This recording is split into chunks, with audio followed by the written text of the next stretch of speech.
आवाज जनतेचा।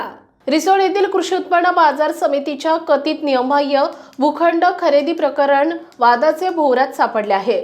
रिसोडचे सहाय्यक निबंधक यांनी बाजार समितीच्या सचिवांना तातडीने चौकशी करून अहवाल सादर करण्याचे निर्देश दिले होते।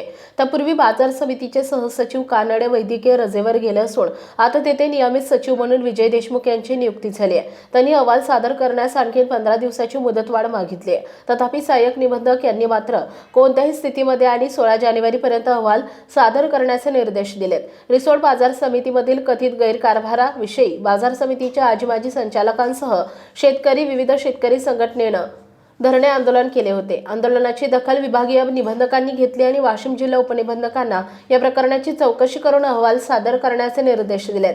जिल्हा उपनिबंधकांनी या प्रकरणाची तातडीने चौकशी करण्याच्या सूचना सहाय्यक निबंधकांना दिल्या। त्यानुसार रिसोडचे सहाय्यक निबंधक बीबी मोरे यांनी बाजार समितीचे सचिव AP कानडे आणि आंदोलनात सहभागी झालेल्या संचालकांसह इतर लोकांची गुरुवारी 1 जानेवारीला बैठक घेतली। त्यामध्ये केलेल्या कारवाईचा अहवाल सोमवार 13 जानेवारीपर्यंत सादर करण्याचे लेखी ग्वाही सचिन कानडे यांनी दिली। तथापि त्यापूर्वीच ते महिनाभराच्या वैद्यकीय रजेवर गेले। त्यानंतर 13 जानेवारीला सहाय्यक निबंधक यांनी बैठक घेतली। त्यावेळी नवे सचिव विजय देशमुख, संचालक संतोष सानप, माजी संचालक विठ्ठलराव वारू, घनश्याम मापारी, डॉक्टर रामेश्वर नरवाडे यांची उपस्थिती होती।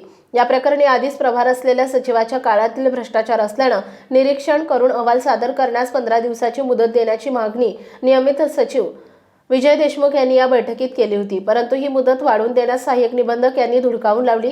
रिसोड कृषी उत्पन्न बाजार समितीमधील कथित नियमबाह्य भूखंड खरेदी प्रकरणाचा वाद याबाबत असताना या प्रकरणाची चौकशी करून तातडीने अहवाल सादर करण्याचे निर्देश सहाय्यक निबंधकांनी बाजार समितीच्या सहसचिवांना दिले।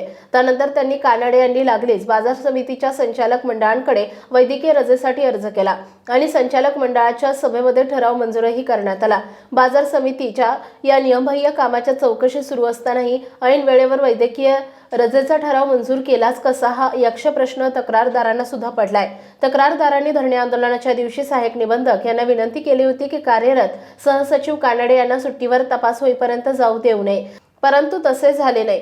रिसोड कृषी उत्पन्न बाजार समितीनं गुरुवार 16 जानेवारीपर्यंत कथित गैरव्यवहाराप्रकरणी आणि गाळेधारकांवरील कारवाईचा लेखी खुलासा सादर केला नाही। तर शुक्रवार 17 जानेवारी 2024ला सहाय्यक निबंधक कार्यालयात सकाळी 11 वाजल्यापासून ठिय्या आंदोलन करू असा गर्भित इशारा माजी संचालक घनश्याम मापारी, संचालक संतोष सानप, माजी उपसभापती विठ्ठलराव वारू, माजी संचालक डॉक्टर रामेश्वर नरवाडे यांनी यावेळी दिला आहे। वाशिम जिल्हा प्रतिनिधी नारायणराव वारू पाटील। आपल्या परिसरातील बातम्या आणि ताज्या घडामोडी पाहण्यासाठी आजच आमच्या ABK न्यूज 24 चॅनलला सबस्क्राईब करा आणि बेल आयकॉनवर क्लिक करा।